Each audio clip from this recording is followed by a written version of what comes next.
Hello, good morning, everyone. Welcome to this session called Publishing Meet the Innovators. I'm Adam Freudenheim. I'm the publisher and managing director of Pushkin Press, based in London but distributed worldwide in English.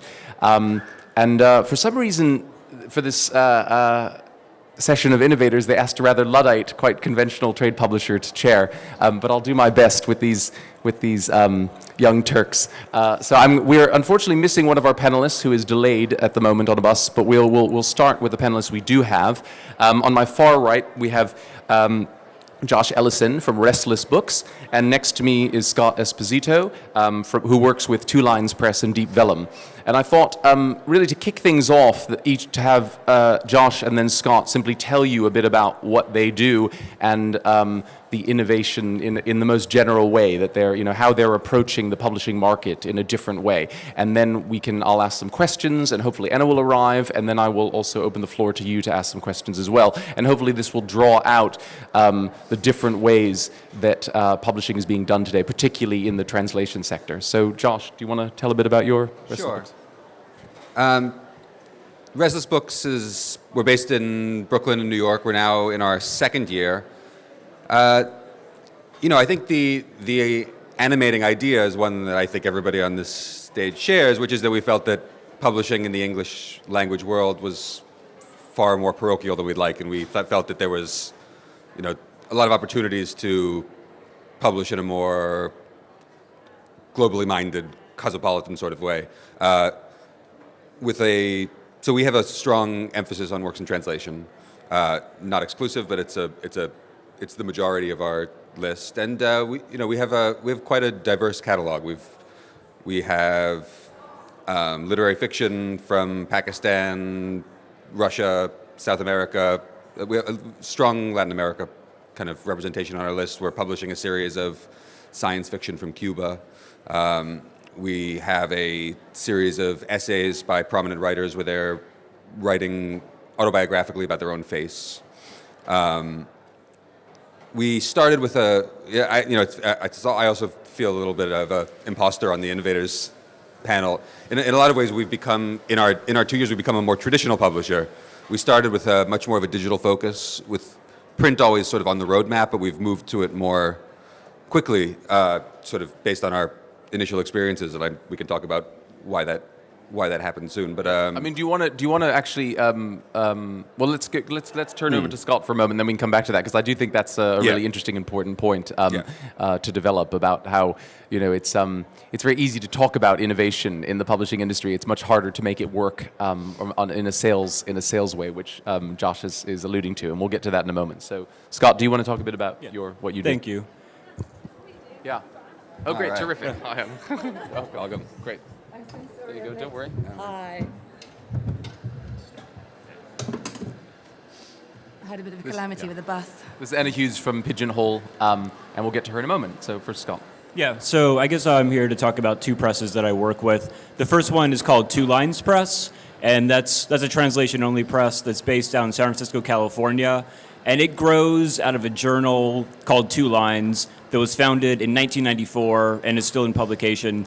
And I guess back in 94, to do a journal that was strictly translation was kind of an innovative thing in itself. I don't really think there was a whole lot of that in existence in the United States at the time.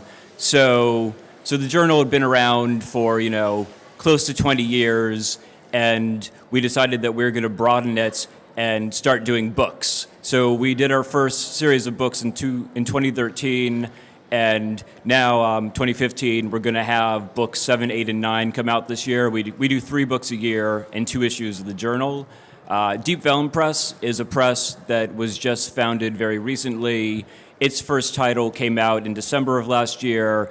They have a number of titles coming out this year, some things you've probably heard of, like The Art of Flight by Sergio Patol, Sphinx by Anne Garetta. They're doing some books by Jan Gunnar, things like that. I should also name drop a few of the Two Lines Press titles.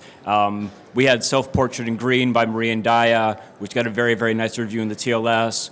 We've done a book by Jonathan Littell, which was covered by The New Yorker. We have a very interesting Czech book called The Game for Real by Ricard Diviner, who's never been published in English before, despite writing as a modernist in the 20s and 30s. So those are kind of the things that we do. Maybe I guess we're going to talk a little bit about the innovation side later on. I guess I'll just say, being a publisher of translation in the States or probably anywhere in the English-speaking world, it requires a lot of innovation, I guess, just by necessity. I mean, you really kind of have to figure out how to get people clued into what you're doing and how to make what you look interesting to people who will write about it and talk about it for you. So I think, usually the resources are small. You just have a few people with you, and you really have to think about what your approach is for each title and how you're really going to make that thing work. Usually in an individual way for each book, in my experience. Thank you. Thanks very much, Scott. Anna, do you want to just tell a little bit about Pigeonhole and what you do and what's new and innovative about it? Because I hadn't heard of it until agreeing to chair the session, so please do tell us. So the Pigeonhole we launched last year, and it's a digital platform that predominantly deals with serialization of all of our books. So the idea is that we use our serialization to drive a readership and create an audience for our digital edition, so say an ebook edition, which we then sell on all e-tailer platforms. And if from the digital launch and the ebook there's a big desire for a hardback, we'll then print a very beautiful hardback edition, because the idea is trying to flip the publishing model on its head and take away the horrible margins and the horrible deficit created by a very expensive hardback edition, and really just use a very cheap edition to create an audience for our readers. We launched in October. We do every kind of book, but the idea really behind us is we do a big global launch. So we do away with territories because this is a global market, and we try and create little pockets of interest around the world. We also like to do lots of physical events. So we'll do physical events by city, introducing all of our readers to each other to form a sort of global book club, is the line that lots of people have attributed to us, which we'll take.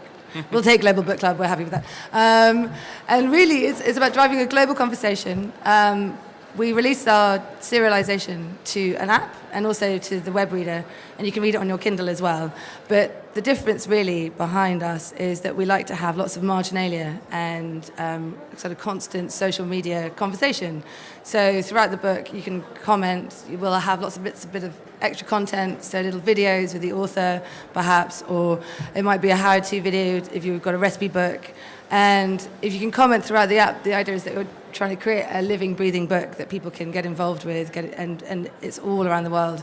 One of the main reasons we started it is my best friend moved to the Sudan about 2 years ago.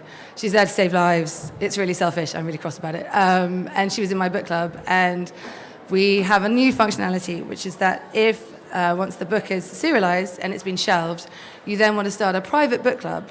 You can send emails announcing the private book club to anyone around the world and start a private reading group. You can set the serialization rate, you can set the date, and you can upload your own content with it. And it's just trying to keep this global marketplace as open as possible, more than anything else. Very interesting. We'll come back to that in a moment about how you're finding that in terms of actually getting readers engaged with it. And I think, do you want to say a bit, Scott, about why you've moved from ebooks exclusively to print that you touched on a moment ago? I mean, because sure. I think that one of the interesting things, we though being quite a traditional press at Pushkin, we do release ebooks of everything we do, where 90% of the books, but we've found that 90% of our sales are print still, just over 90% in fact. So I'm curious to know what your experience has been. I think there are a couple of factors. I'll try to sort of tease out a few. First of all, I think there's a question of a match between the kind of books we are attracted to and want to publish and readers and the format. I think we found quickly that the readers who gravitated to us in terms of our catalog and the titles we were offering were quite devoted to print and weren't terribly avid on the digital side. And a lot of the people we found who were avid on the digital side weren't looking for our kind of book. So I think the fit with the audience is maybe the overarching theme. I would also say as far as getting the word out about, we're starting with a tall order. We're starting with international authors, literary fiction, under any circumstance, a tall order. And we found there were certain additional barriers when we were publishing primarily in digital. I'd say so. One was finding the fit with the audience. Another big one I'd say is access to media and reviews. That was much, much more challenging. Scott and I were just chatting before, and he said to me, I'd seen a lot of press publicity about the press, but very little about the books, and that's not an accident, and it's not sort of pure narcissism on our part.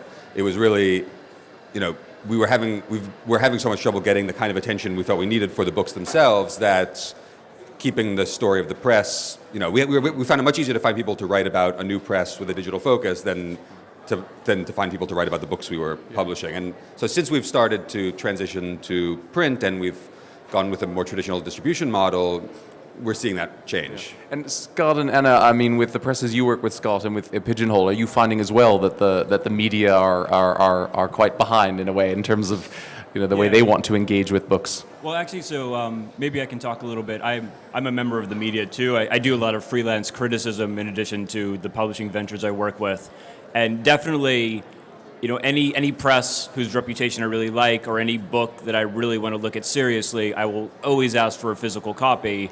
And I don't have anything against e-reading, and I do plenty of it just by necessity, but definitely, those files have a way of getting lost in your computer that actually having a book in your house just doesn't get lost that way. And it is a little bit easier to read and mark up, and I think just a little more conducive to reviewing in general. So I'll always send physical copies, even when people say, just send me an ebook. I want to read the ebook. I'll always send them a physical copy too, just for that reason. And there definitely is a bias. If you are electronic only, the press is just less willing to cover you right now. That's just kind of the case of the way things are in the media these days. Yeah. How have you found it, Anna? It's been predominantly bloggers who are interested in the digital side, I think. But more and more, as the ebooks change and they become something slightly different. Would you mark up a book if you had marginalia on your phone? Would you do it if you could comment on sections in your book?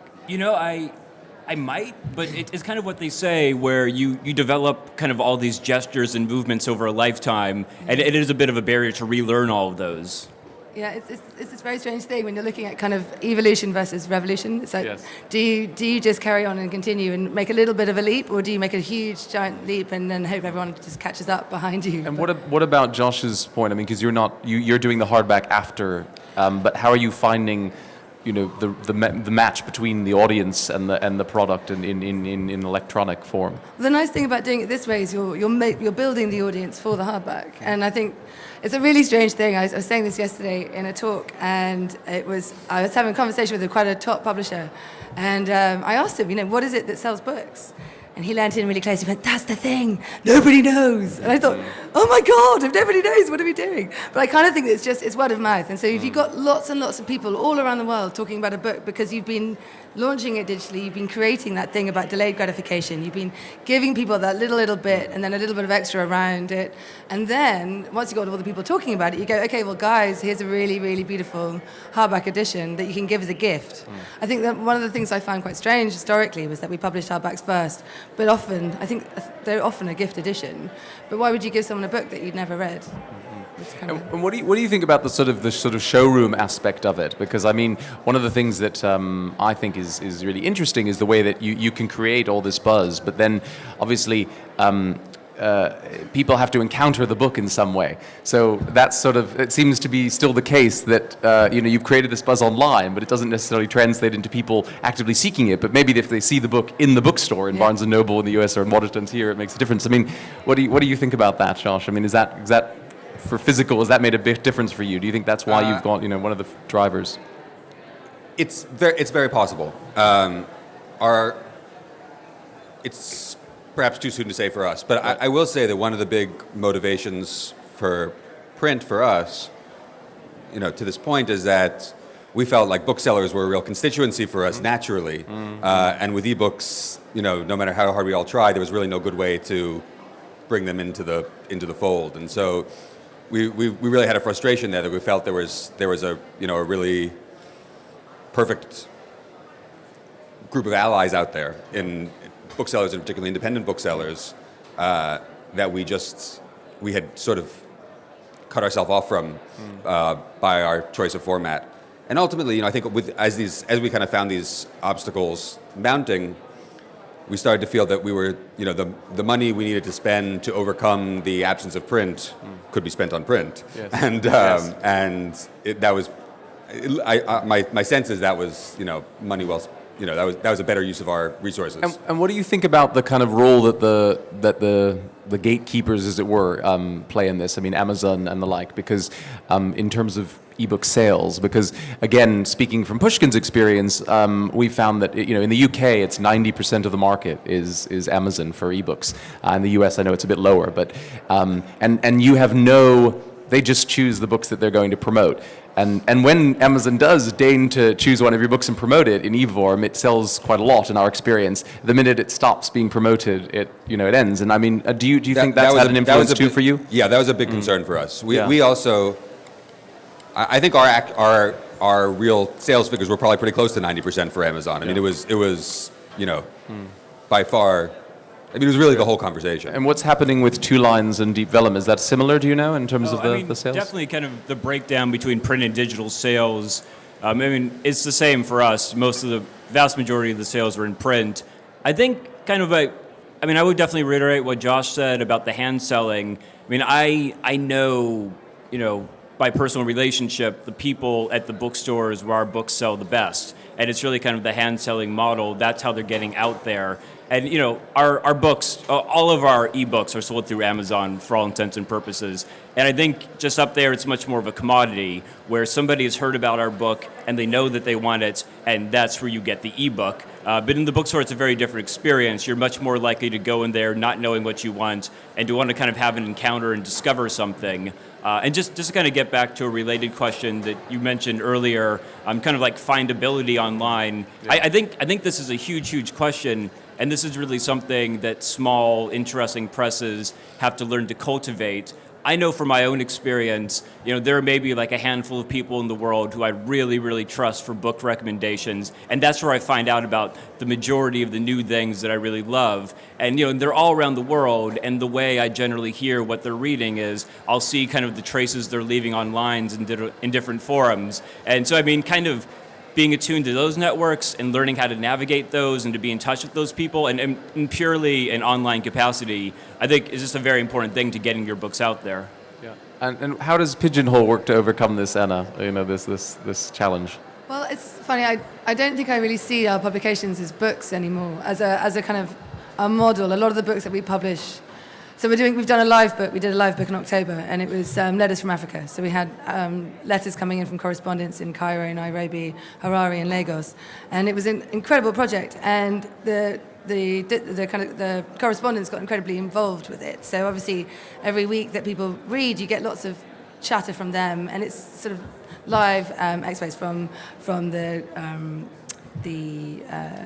political state in Nigeria and what was happening all around the world, all around Africa. And I don't know whether that book's ever going to be made into a hardback because it's a living, breathing thing, like I've said before. And I think more and more, because of the way that we take in content and because of the way that we process it and because of the bombardment that we are all faced with every day as to what to read. You have a very strict sort of set of people who tell you what to read, and I think that's brilliant. But with our stuff, with our publications, I think they're a little bit more fluid.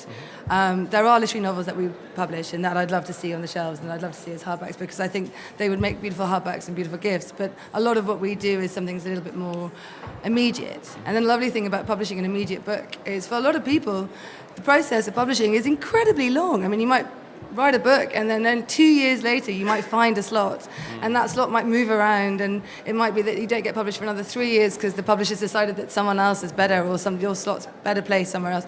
And we can put up a book if it's in a good state, we get it copy edited. We can put it up within 2 weeks, and there's that kind of immediacy that I think is very useful. And just on the print again, do you do that to subscribers only? How have you worked that model? I mean, is it a bit like Unbound in a sense that once there's the demand, you then Exactly. fulfill the demand? How does it work? Absolutely, exactly. It's basically, so we've set it at 5,000 subscribers. So once a book has 5,000 subscribers, then that we would say would guarantee us the print run. And the lovely thing about that is because you're never working in a deficit, you're never working in the black, you're always working basically with the money in your pocket. So we'll use the money that we've made from those 5,000 subscribers, and we'll put that directly into promoting the ebook and then printing the hardback and then promoting the hardback. And is that hardback available through the normal channels, or is it only available through Pigeonhole? How are you working that? So no, it'll be on sale everywhere. Okay. I mean, obviously not every bookshop, that would be a dream, but we are talking to lots of bookshops at the moment. And how are you finding that they respond to it? Because again, I think as with the media, I sometimes find that retailers are also a bit quite conservative in the way that they approach things, and that's also another kind of barrier for small publishers or publishers generally who are trying to innovate and find that the retailers aren't quite as open. I don't know what's your experience been? That's very true, but I think as both Josh and Scott know, the magical thing about being a small company is you get to brand yourself very carefully. I think with the bigger publishing companies, they have these enormous, they're conglomerates, there's lots of imprints, there's lots of stuff going on. It's very hard to just say to someone, hey guys, we've got a niche and this is it, and you should buy our books because we are great. But if you're smaller, you can brand yourself. And I think what people fall in love with is they fall in love with the story, they fall in love with the model, they fall in love with the books themselves. They know that you guys have, a standing, and people can actually associate themselves with a very specific type of book. And so you're kind of bringing people in that way, I think. So you're saying, here's what we do. If you don't like it, that's fine. There's lots of other stuff, but, here's what we do.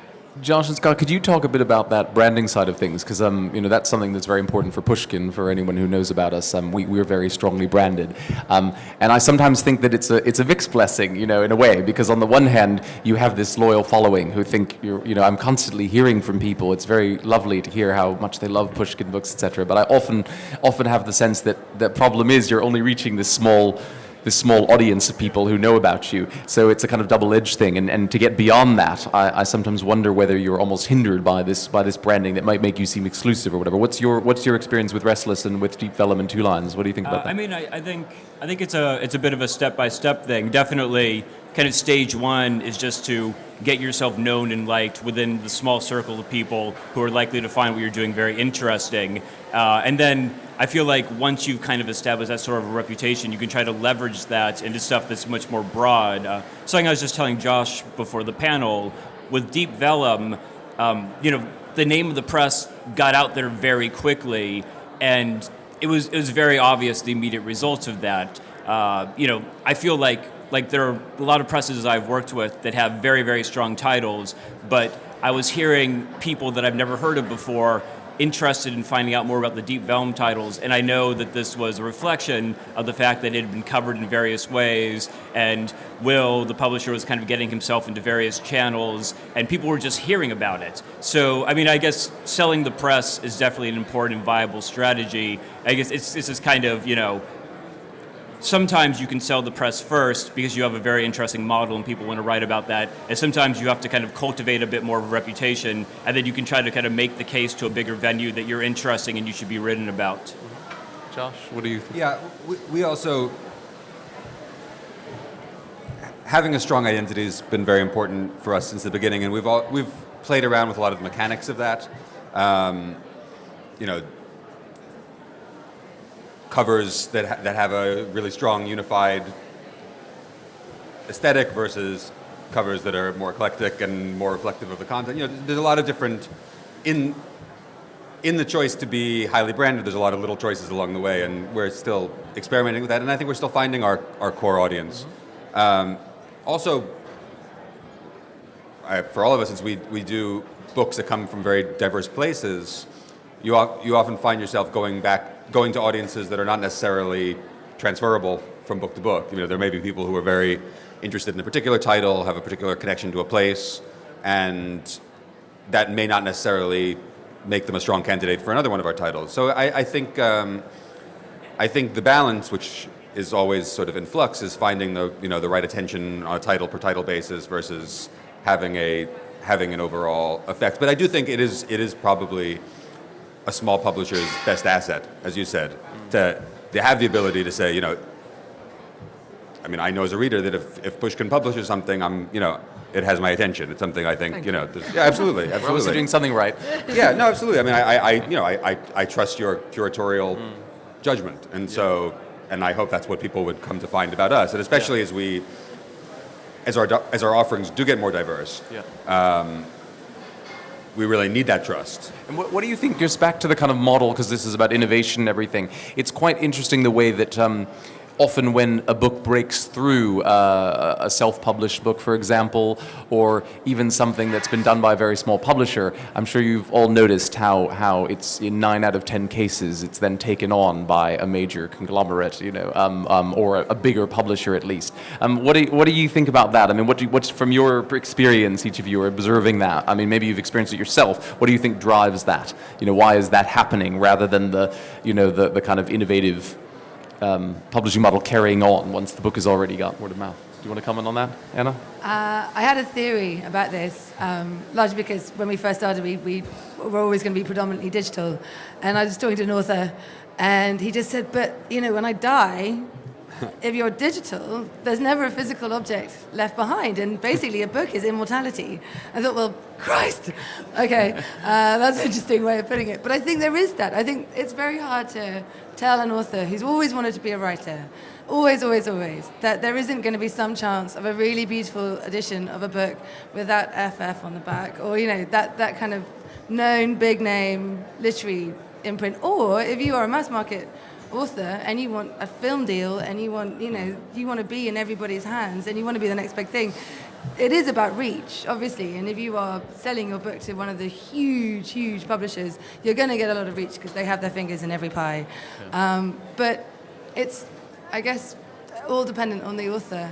And actually, I think it's great. I think it's really, really great that, Wool or 50 Shades gets picked up, and just through sheer dint of their reach from their own perspective, just because they've actually managed to sell 200,000 copies by word of mouth. I think it's wonderful that these guys then get picked up. I mean, ultimately, what we're here to do is make the most out of these guys' careers, and if that's the way to do it, then that's fine. Do you think that, in a way, that sometimes small publishers, like with self-publishing, are kind of, a sort of a petri, a discovery, a tastemaker, and they discover things that are often overlooked by the bigger people, and then they're used, to kind of thing. Is that how you see? I think that's precise. Yeah, I take a very mercantile approach to this question. I think some authors are simply not viable for major presses in the U.S. It's not worth their investment in terms of what they think they're likely to get out of it. You can take a case like W.G. Sebald, who I'm sure is very well known in the UK. He was published by New Directions for many years simply because he made sense for New Directions. The volume of books of his that they were likely to sell were in accordance with what they could offer and their whole business model. And it would not have made sense for Random House to take on an author like that. It just wouldn't have fit in.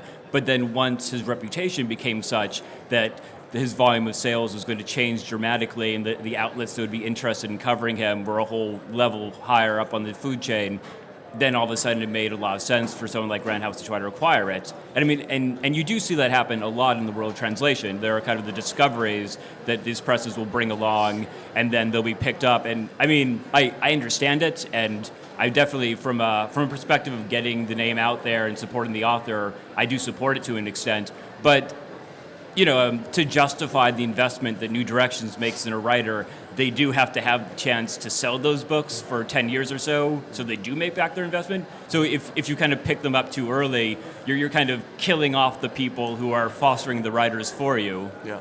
Josh, what Yeah, I think it's a challenge. It's probably, as long as the nature of advances and such stay the same, it'll probably always be the case. And I think there are lots of cases where writers do outgrow publishers. Sure. I say the only thing that we're doing somewhat to try to mitigate that is that when we have the opportunity, our preference is to buy multiple books by an author. Yeah. So we're trying in the way the New Directions did. And many times I think we're looking to make long-term investments in authors. Yeah. And that certainly doesn't stop down the road, certain authors from moving on. But hopefully that happens, and we have some catalog that will benefit, and there'll be benefits of us, and that author will recognize that we made a strong commitment to them, and hopefully there'll be benefits. Before we open it to the floor, I wonder if you could comment specifically, each of you perhaps, on how with translated works this particularly seems to be the case, in a way that it's sort of that smaller publishers are the ones taking the risks on work in translation. Much disproportionately compared to big publishers, and I don't know if each of you wants to comment on that. Well, particularly Josh. I think and Scott. the one thing I would say that's perhaps different than writers who produce in initial language is that often when we come to an author, they already have a substantial catalog in another language. So there's a lot more to work with, a lot more to pick from, and they're usually highly developed writers. I mean, they're often masters, who just haven't had this audience yet. So it's very different than if we were working primarily with debut novelists, for example. I mean, I think we have a lot of opportunities to test the sort of long-term significance of a writer and to learn about it before we even come to them. And I do think it's also just a case of very different skill sets. People who live and breathe translation, they understand how you go about finding these books, how you go about acquiring them, how you even edit them and work with the translator to make them as good as you can, how you bring them to market. I mean, if you put me in the office in Penguin and told me to acquire a list, I wouldn't know the first thing to do either. So, I mean, definitely there's a certain amount of reliance on these publishers who know how to do that to bring those authors into the market. And then, a whole different set of skills takes over when it comes time to acquire things that already exist in English and maybe bring out the next title that someone has just produced because they've been, New Directions author for 20 years and their whole backlist is now in English. Mm-hmm. Do you want to comment in? We actually try and take foreign language authors a bit earlier, so before they've even been published in another language. We try and get debut novelists and then do a tandem publication. So we'll do an English version and whatever the language is at the same time, because we want to try and get into that new book excitement while it's still existing globally, or certainly in their home country that they're writing from. And it's interesting. I think also the problem with translation predominantly is a lot of translators get an upfront fee, and it means that there's very little kind of involvement from the translator, from their perspective, to kind of grow with the royalties. We try and create a different split, so it's 40-40-20, for the translator gets a 20% split of everything, and in the hope that they'll get involved, because the translators are great. I mean, they're such great people. They're such interesting characters, and the take that they have on the text is fascinating. So we try and get them involved as well, and just create a bit more of a dynamic launch. Interesting. Great. Well, I think it's time to open it up to the floor. Do any of you have questions for any of our panelists on anything we've discussed already or things that we haven't touched on? I'll repeat. Oh, you have a microphone. Fantastic. No, it's really just a little question about the 40-40-20 you mentioned. Yeah. Split. What were you talking about, the royalty split? So we don't actually pay advances to our novelists. We split everything 50-50 on every platform. I mean, the idea is that we can also create things like audiobooks and everything else, and we take the hit on that. And I've always felt that advances behave quite negatively when they're not met. And so it was about just giving the author 50% of everything.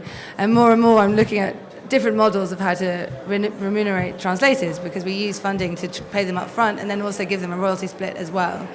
So everything will still be split with the author 50-50, but our split will be 40-40, and then the translator will take 20% of all takings of net receipts.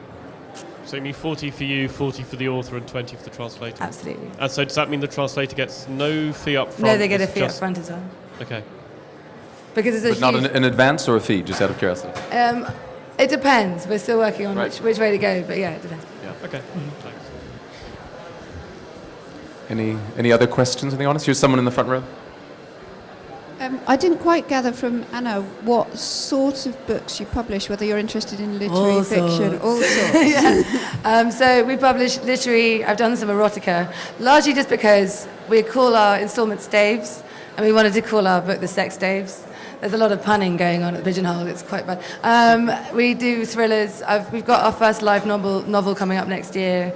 I'm doing a cookery book in June. We've got a really wonderful piece of chick lit set in Tel Aviv, and then we've got male perspective chick lit, and I mean everything really. We've done two historical novels. There's one actually being published in April by Piers Alexander called The Bitter Trade, which is fantastic. So it's really about offering everything. We're trying to create a really, really exciting platform that people will dip into because there's a little bit less risk with our payment model. We have a micropayment system so that you buy per stave. You can unsubscribe from the book anytime. So if you don't like it, you're going to be out of pocket 59p. So it's just really about driving people to genres they wouldn't normally try as well. Could you comment just to dip in on how that's working so far? I mean, I don't mean specific numbers, but do you largely find that people are open to that model, or is there a lot of resistance you have to overcome? It creates a really invested readership. It's a funny thing because obviously when you start out like this, you're just throwing things at a wall and seeing what sticks, and that's kind of what it's like doing a new model like this. And what we found is because people. First, they get involved because they like the sound of the platform, and then they get involved because they start reading the book, and then they get cross because you're holding back every week. They're like, I can't believe you haven't given us the next day. And you're like, well, I'll have to wait till next week. And then they start talking to each other, and they find themselves involved in a really exciting conversation about books that I think a lot of people don't get until they get their book club once a month. I don't know. It's been very successful from that perspective. I mean, from the global perspective, I just can't wait till we get more countries on board. We've got 173 represented. I haven't broken Greenland yet. So if anyone's from Greenland, sign up. Could you all maybe talk a little bit about how you go about acquiring titles? Are you open to proposals from translators, or do you only work with publishing houses in the source countries? Absolutely open to proposals. Yeah, it's all on the website. We have a whole kind of online method of submitting a translation manuscript. So yeah, we have a whole bunch of things we get unsolicited. We also have translators that we really know and love. We're always kind of figuring out what they're working on. Their agents we're in touch with. And also sometimes the journal. We do a journal twice a year, and things that are very interesting that are parts of larger projects, we'll see what those are all about. We're the same. We've got 6 languages represented in the office, so we just get sent in whatever language we'll partition off. Again, we don't have Russian readers though, so that might take a bit of time, but otherwise, yes, definitely. We'd love unsolicited. Next question from the audience. Are there any other? There's someone. Thank you. At the Translators Association event on Monday, we had a session on American English and British English, and I just wondered whether you have preferences for how a document comes in, or whether as editors you would edit something into your preference of American English if it's come in British English. Do you want to talk about that? British versus American English? Yeah, I mean, we do, our style is American English, and it's nice for us when it's already in that form, but it's not a deal breaker. Yeah, I mean, we primarily sell in the U.S., and most of the translators that we're working with, they are from the U.S., and they're generally translating for a U.S. audience, so that question doesn't come up. Definitely, though, if we were to acquire the U.S. rights from something that's been published in the U.K., or if we were going to work with someone who's used to translating into British English, we would want to change that to American English. We find that largely depends on the book. I mean, sometimes you've got an English author writing about an American setting, and it works better in an American. I mean, it's really interesting. We don't actually have a house style. We mix it up a little bit, which probably is very annoying for people. But we're the same, just for what it's worth. We also don't have a house style, and I think that it's useful. We're working with translators from the UK and the US, and so it depends on the book, just like what Anna would say. Next question. Anyone? Come on, Bruce. Here's someone over here. Hi, I'm Christina Mcsweeney. I'm a translator, and I think the small presses do a brilliant job of bringing new writers out. Really appreciate that. But I sometimes think, why don't you use your translators more? We sit there silently very often.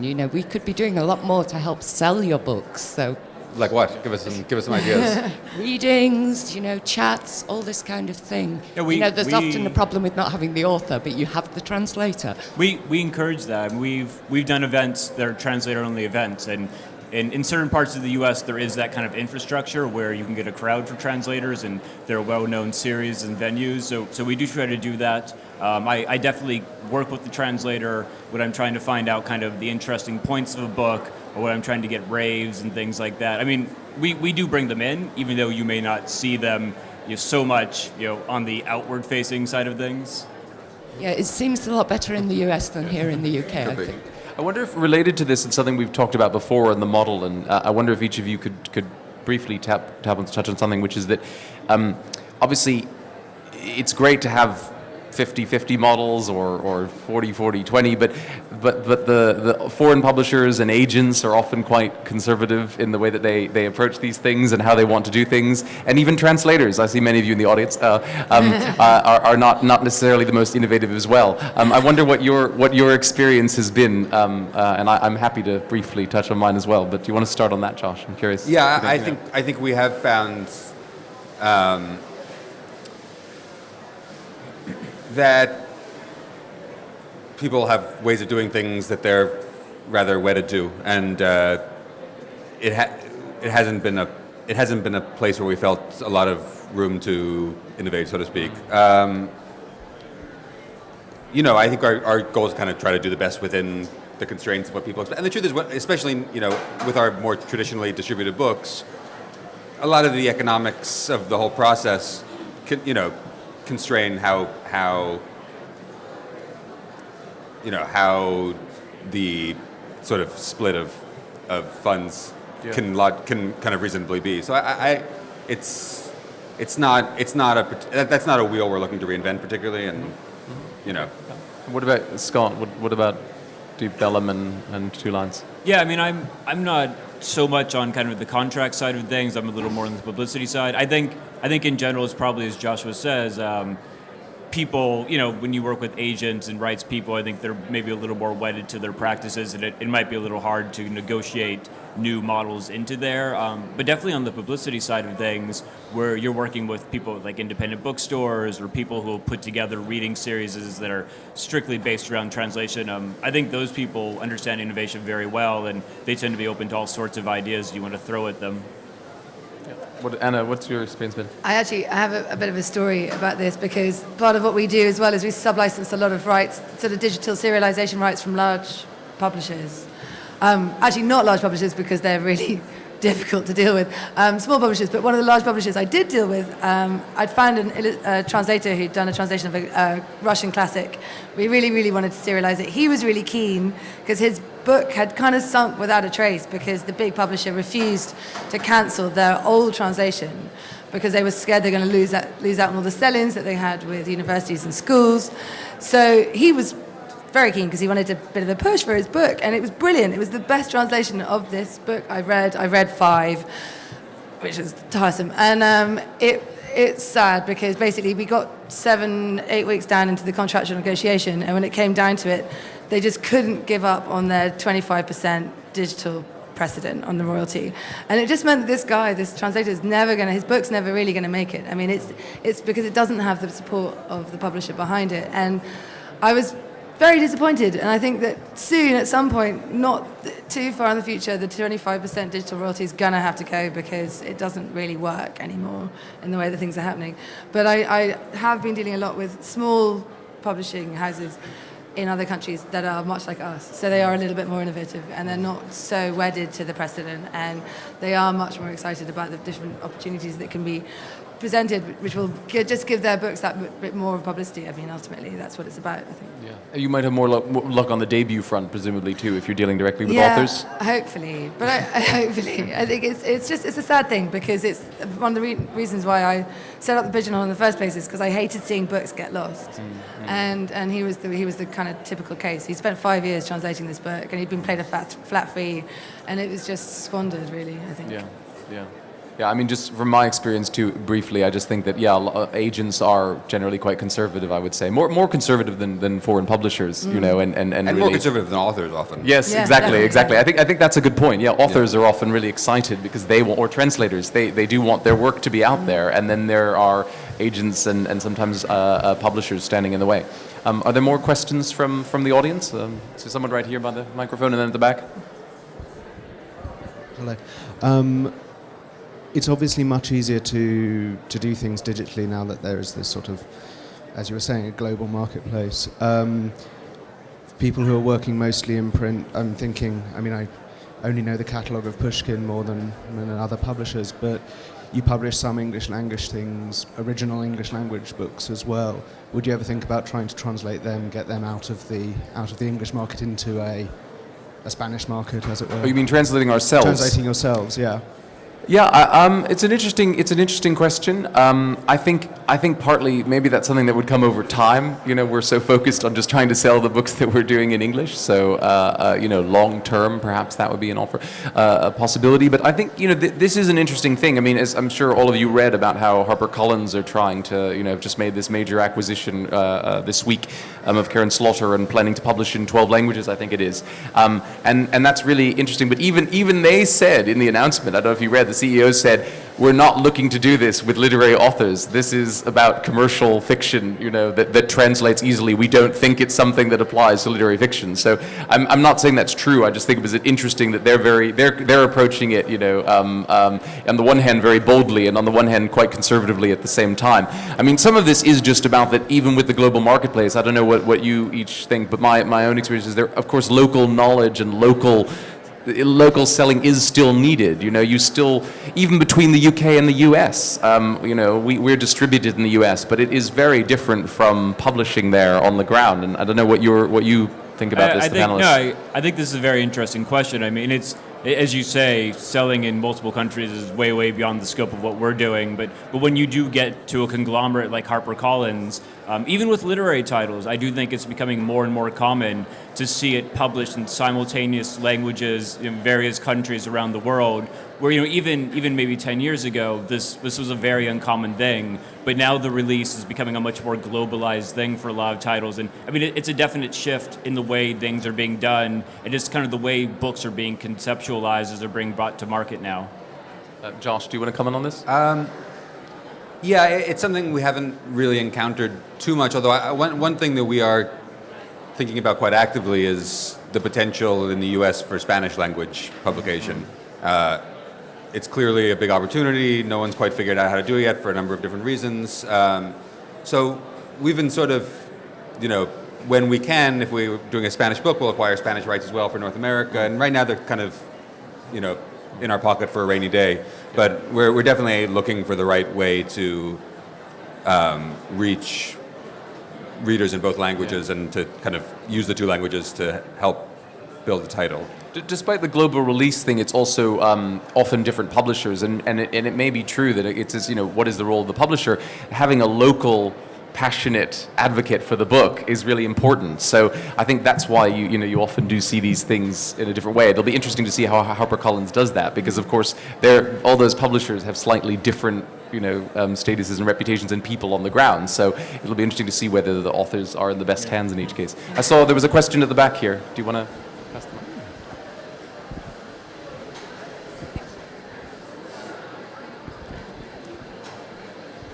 Thank you. Anna? Yeah. Could you just elaborate a little bit? You were talking about how you sometimes do books simultaneously in writing and translation. Yeah. How do you, if you don't work with bilingual authors? The one we did was a travelogue, which was written in Spanish by an author called Montague Cobbe, and we just translated it and published it simultaneously in English and Spanish. But that was in our beta. We're re-releasing it soon because that was one of the beta books that we did just for a very sort of localized audience, to actually see if we could create kind of vox boxes around the world. So what we were talking about just now about how to get the news on the ground is what we wanted to do, is make sure that we had enough people talking about it in enough local countries that would actually read it and sort of disseminate the information around the world. And because it was a very small launch, we launched to 1,200 people. So But I can tell you that we did have little salons. There was one in Granada, and then there was one in Caracas, which is where he's from. So it's quite a weird one, but it was fun. It was really fun. Is there, I think we have time for one or two more questions. I see one in the morning. Yeah.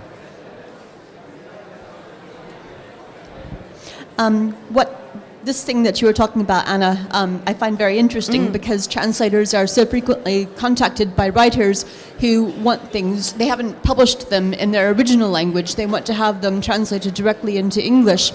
And it seems like if a translator reads something like that and they think it's really good, but they know that it's a really hard sell with English language publishers generally, but it seems like you might be much more receptive to that. And I also would like to ask everybody else how they do feel about a work which has not yet been published in its original language, but which does read really well, and a translator thinks you might want to consider. Yeah.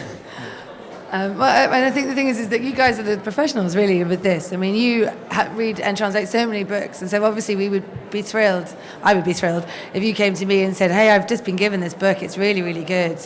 You know, we think we should work together on it, and then that would be fantastic. I mean, ultimately, if you are the professional and you're coming to us and you've got an idea, then we will always listen. And the idea of publishing simultaneously is just to make sure that all of that sort of new book feel is kind of, not monetized, but it's jumped upon, and people are actually taking note around the world. There can't be anything wrong with that, I think. Jonathan, Scott? Yeah. I mean, it's definitely not the sort of thing we would rule out. There's no requirement that a book's been published in its original language. I guess it would make certain things harder and certain things easier. If the writer has a bit of a reputation, if there are people or press venues who have already vouched for its quality, that does make some things easier. But then I can imagine there would be less rights people to deal with on the other side if it's never been published before. So, I mean, it kind of, I guess it's more of a case-by-case basis. Interestingly, the book we just did by Marie and Daya, Self-Portrait in Green, that was not originally released as a book, I think, in French. I think it was just a very, very long piece in a magazine, or maybe a serialized piece. So, I guess it eventually did come out as a book in France, but so there's an example of something where it kind of had a different genesis in the original language, and we decided it would just work great as a very short, tight book in the English language, so we did that. Do you want to comment, John? Yeah, I think we've contemplated a couple of titles like that. It hasn't happened yet, but I imagine it probably will at some point. But in all cases, they've been writers who did have a pretty strong publication history. Just the particular book hadn't been published yet. It would be a lot to take on, I think, to debut a writer, for example. It's hard enough. I mean, I would say from our, we have one imprint, which is doing debuts, but everything else has already been published in our case, and we find that it's difficult enough to do that. And so having the wind in your sails, at least with the fact that it's gotten, as you were saying, Scott, reviews, and you've got something to build on, that it's had a reception in another country. Otherwise, it's a much harder thing. I think we're out of time, unfortunately, but thank you very much to the panelists for coming, and thank you, audience. Thank you very much.